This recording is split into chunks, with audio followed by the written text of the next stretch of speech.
everybody doing? Can you guys hear me in the back? This place might actually work.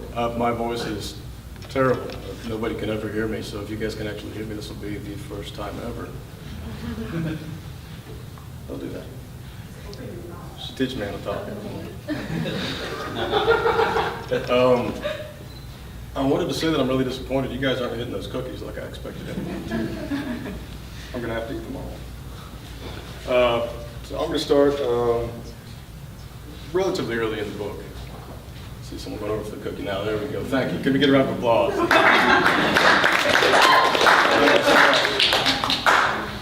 No, I don't feel so bad for eating them all as soon as you guys leave. I'm going to read from a few passages. This one pretty well starts out the book. You guys just need to know a few names. Matcha is the family dog. Red is David Parrish's best friend. David's the protagonist. His son's name is Sam. His wife's name is Lean. They have all just come home from a funeral. It's a comedy.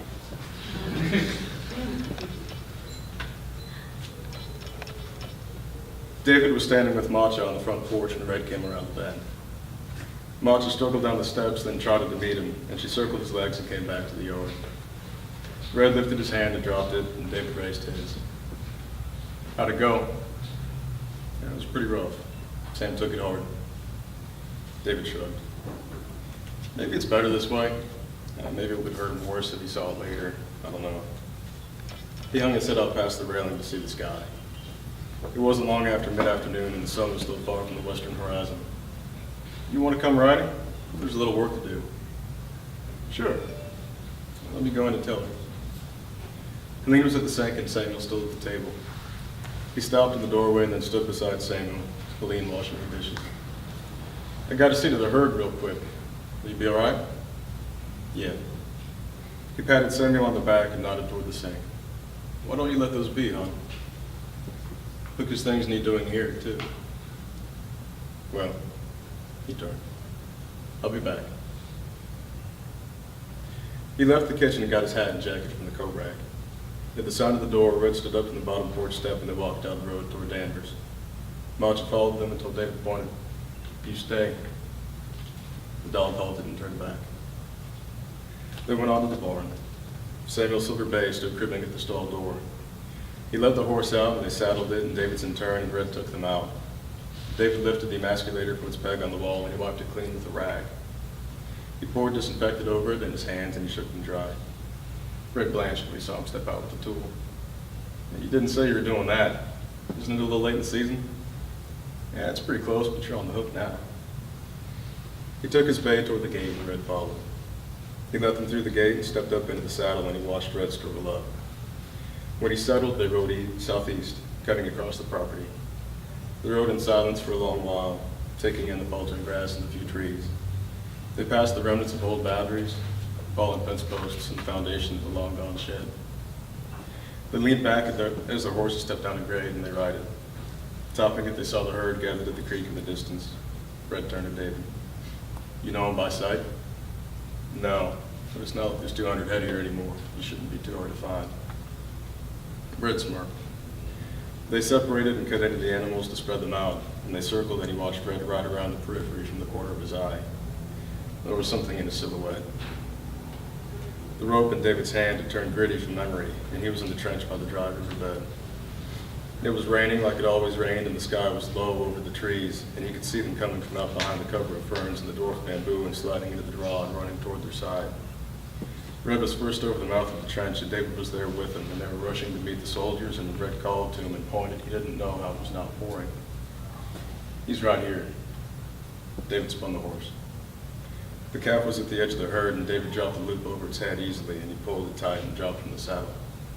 Red was still on his horse, and David passed the rope to him, and he rode off until the calf fell to its knees, and David pushed it to the ground and knelt on its shoulder. Red came over and handed David the emasculator and pulled on the calf's foreleg. He patted its neck. It's a docile enough thing, ain't he? He killed his mama coming out. David rolled to the calf's rear and he pinned the tail to its back with his elbow, and he pulled the scrotum free of the legs. He took the knife from his pocket and he lined the blade up and cut and pulled. The calf recoiled and screamed, and Red lay over top it to keep it from thrashing away. There's the fight. David took the calf's testes and he pulled them until the muscle and the cord separated, and he crimped the first with the emasculator and held it tight. The tail slipped loose from under his arm when he reached for the other testicle, and the calf began whipping its tail about until it spiked on the knife lying at an angle in the grass. Hell. Blood painted across his chest. He crimped the second testicle with his face averted. He opened the tool and he stood away to get a spray can from the horse, and he doused the scrotum with it. You can let go now. Red pushed off, and the calf stood wobbling. It ran to the herd with the skin flapping red and pink at its rear. David stooped to pick up the knife, and he wiped on the seam of his jeans and put it in his back pocket. There was a spat of blood on Red's cheek and across the sleeve of his shirt and hands. David spun around and found himself in the field, and he saw the horses standing aside, grazing, and he wiped his brow with the back of his hand, the smell of tissues and insides on his fingers. He closed his eyes. You got a headache or something? No, I'm all right. They mounted and headed for the gate. The light was just beginning to pull from the air in the east. Red was ahead of him, and from his shape alone, David was in the drive. I'm sorry, let's get the line. David was there again with the soil and blood splattered on him like porridge. Red was cutting the femur from the soldier in the middle of the draw. David shuddered and leaned from the horse and vomited. The horse stopped, and Red sawed around and helped David Red helped David into the grass. Jesus, bud, what the hell? Between his fingers, there was a give like the rubber tube of an artery. His ears were ringing. He felt a pressure like a fist behind his forehead, not punching but pushing. Hey, come on. Red snapped at his cheek. David rolled his eyes up. He retched once and fell onto his hands and knees, and he stayed there for a while with Red sitting beside him, holding his hat. The land was beginning to color from the sunset, and it was getting cool. Eventually, David sat and he wiped his eyes and mouth with a handkerchief. He held it wrinkled up and he began to fold it, and he cocked his head. Do you still have that bone? That femur? Red put his hand on the earth and he shifted his weight. I think it's in one of those holes he found me in. David shook his head. Do you have yours? David closed his eyes. What?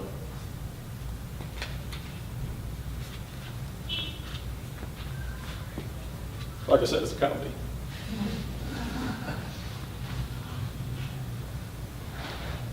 This second section takes place a little ways before the middle.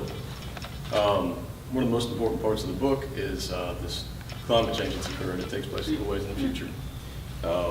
This is the first of a series of dust storms that the characters in the book end up encountering.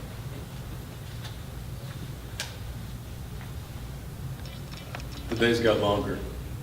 There seemed to be a new season between winter and spring, which was timeless. The trees in the yard began to bud and stopped, the red of them fading until they were the same color as the bark. He watered the trees occasionally, but it did nothing. He made a seed drill from a diagram, and he tried it with his bay in the northern field, working for several days before he called Vogel and had him bring down a draft horse. It was hard work and tedious, following the draft to check the row units, stooping over. To the south, a tail of dust rose thin, someone plowing. When the sun swung over to the west, he had Danvers call Vogel again to get the horse, and they met outside the barn. David twisted at his hips, stretching. He looked at the pasture between the buildings. The draft was tied to the side of the barn. I thank you for the animal. It's my pleasure. Same time tomorrow? Yeah, as much as I'd like to sleep in, yeah. Vogel smiled. David looked again toward the pasture, and he saw something dark red come burning up out of the ground to the south. The blood drained away from his face and it pooled in his stomach. He reached for Vogel and caught him by the arm. In God's name, is it a fire? The scrim of red rose higher as they watched, and it seemed to undulate and twist. It grew taller still before David moved. Jesus. He started running for the house. He heard Vogel behind him. He was already on the gravel and pounding up onto the porch. He opened the door and he shouted in, Sam? Helene started to the hallway from the kitchen. He's at the library. What's wrong? Shut the windows up tight. There's some kind of storm coming. He ran out as Vogel reached the porch, and he tossed an arm at the truck, and he'd already started backing when Vogel dove into the bed. He tore out of the short drive and onto the road. He was still staring at the storm as they pulled into town, and he slowed the truck by the flower shop just long enough for Vogel to leap out. He drove on south down the middle of the street as the wreck came on over the town, the creek consumed, the sun blotted. It knuckled across the ground like an enormous fist, its bottom black with the top rear end far overhead. He pulled over short of the library, and when he killed the engine, the first wave of dust hit the windshield. There was a bundle on the sidewalk, and in the thickening haze, he made out the shoes at the bottom of it. He opened the truck door and was stung and blinded, the door slamming behind him. The grit stuck in his teeth as he called to Samuel, and the bundle moved. David pulled his shirt off, and he looped his free arm under the boy, and he put the collar of the shirt up to his mouth. He scooped Samuel under his arm, and he spun, the truck down in the rust, and ran into the bed. He opened the door, and he dropped Samuel on the bench seat and climbed in after him. He lifted Samuel's face to his and saw his eyes raw and colorless in the twilight. Samuel said nothing, but clung to David, buried his face in his chest. David put his arms around him and peered out of the windshield. The front of the truck had disappeared. "Are you all right?" He heard nothing back. He leaned to the glove box with Samuel in his lap and he took out a bottle of water. The light inside popped. "Look at me." He tilted Samuel's face up again. "Keep your eyes open." He cradled the back of his head and poured the water just above his brow. Samuel blinked. The water ran streaks down his face, and David stopped to let him breathe. He took a drink and offered the bottle, and Samuel drank. He shuddered and pushed away to sit next to David. They both looked out at the board around them, the sidewalk visible beside the truck, and nothing else. The dust hissed along, and it collected and swirled on the windshield. The truck tilted. He watched Samuel wipe his face with his shirt. "Are you okay?" Samuel picked at his eye. "Yeah." He was about to say more when a bluish arc of light crossed the hood of the truck. The mirrors grew horns like gas torches. "Dad?"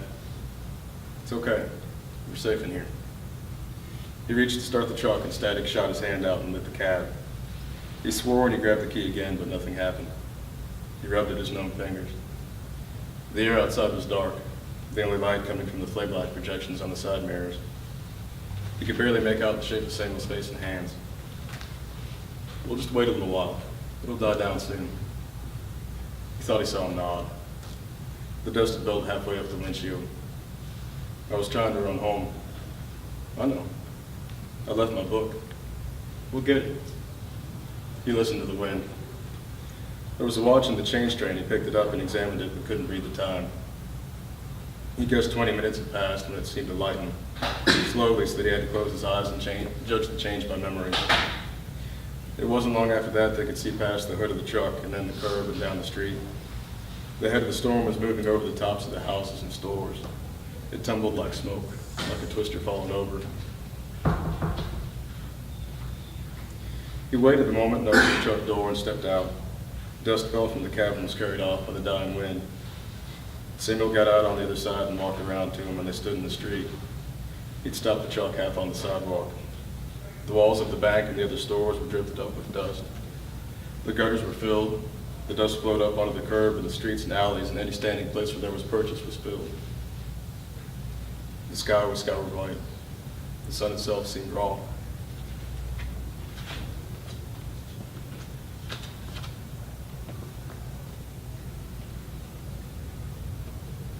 And this is the last section I'll read. I promise it's actually a little bit of fun. This takes place actually pretty far into the book. About the only thing that you need to realize is that there's been a murder, and that isn't a spoiler, it's actually on the back. There's been a murder, and it's sort of set David off. He's got a little bit crazy. So he's off on this hunt trying to find the person who's committed this act. There were 2 horses tied up in front of the only open bar, and he got down to tie his own and went inside. There were 3 customers, one of them asleep at a table in the back and the others at the bar. He stood just inside the door, and the bartender swiveled his head to look at him, bent over in conversation with an old man. David waited a moment longer before he came toward them, and he rested an elbow on the counter. The bartender sniffed and straightened. "She's by the church on Lynn Road." "What?" "Macy." "I don't know who Macy is." The bartender's eyebrows lifted. "Oh, I'm sorry. I figured you were hunting some strange." What the hell are you talking about? The bartender waved his hand like he'd wipe something away. My mistake. What can I get you? I'll take a bourbon. I've got moonshine. We're fresh out of bourbon. David shrugged. The bartender turned for a bottle of clear liquor and he poured a shot. He slid it toward David and put the bottle back. David took the glass up and he smelled it and had a sip. It burned.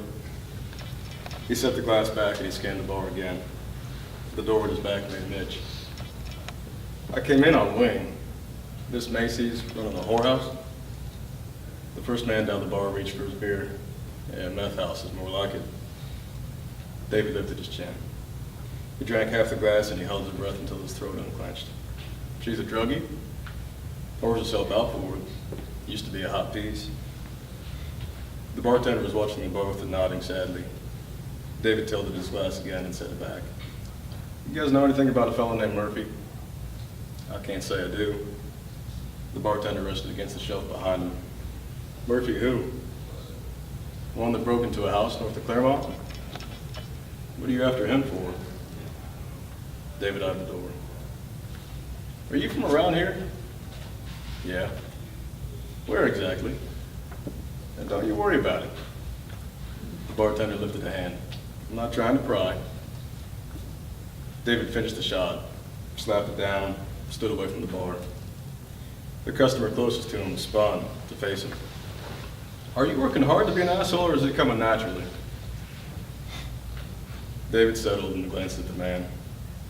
You know, I think it's been a secret talent all my life. He turned to the door and he stopped with his hand on it. This Macy, does she have kids? The bartender took his glass and put it below the counter. I believe she did. She hasn't sold them by now.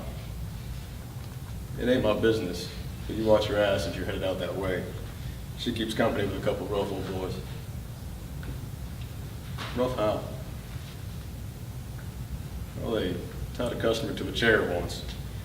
Started a little campfire out in the field and set him over it. You're kidding me? David wrinkled his face. Nah, they didn't even set him on fire directly. I guess they let him go once the fire burned through the ropes. David shook his head. He went out. It looked as though no one had come by. The air itself outside was unmoved. The city was dark but for a few unshot streetlights. Riding the way he'd come, he passed a strip mall and a few empty restaurants and houses. Beyond them, he was in the country. He got down from the bay and he walked along a creek half a mile from the church, and he tied it to a tree. Back on the road, he checked the chamber of his rifle and he held it in his hand by the stock. The church was dark and rounding it the house was as well. He went up the front steps and he drew his knife and he blasted at the door with the handle. There was no answer. He kicked the door and it broke off its hinges with him following like he'd ride it into the room. It was pitch dark inside. He could barely see the staircase, and to the left the black of the hallway. The door rattled on the floor when he stepped off it, and then walked deeper in, hands seeking. In the middle of the room, the hair stood on his neck, and he looked up toward the stairs. There'd been a sound. Who's there? David eased the rifle from his side, and he raised it. It was a man's voice. I got a gun trained right on you. David guided the rifle back to his shoulder, and he aimed for the voice. Same here. Bullshit. Shoot then. There was no answer for a moment. We don't got any drugs. I'm not looking for drugs. Is this where Macy lives? Yeah. She know a guy named Murphy? He waited for an answer. There was a sound from back of the house. He slid farther from the open doorway and the little light it cast. There was a sound of metal on wood, and he guessed the man had set his gun on the banister. Whispers. A shadow came through the door and rushed toward him, and David toppled over. His shoulder struck a doorway, and his knees slipped across tile, and he punched into the trunk of whoever was atop him. Struggling to stand up, he found the person's head, and he took it two-handed and hauled it toward the wall beside him, and it bounced off with a cry. He stood and gave a look toward the stairs, and he saw another shadow. The attacker cut an elbow with his shin, and David reached down and grabbed the arm and pulled the man into what he got. And he hauled the man with it up to his throat, and the man shouted. They backed together to a countertop, and then a match popped in front of them. David winced and saw a man holding a shotgun and a woman behind him holding the match. The man in his arms was wiry and stank, and David turned the blade slightly to let the man with the gun see it better. The match went out, swirls of blue and black. Light another. His attacker squirmed. Don't kill me. Light another match. That's it.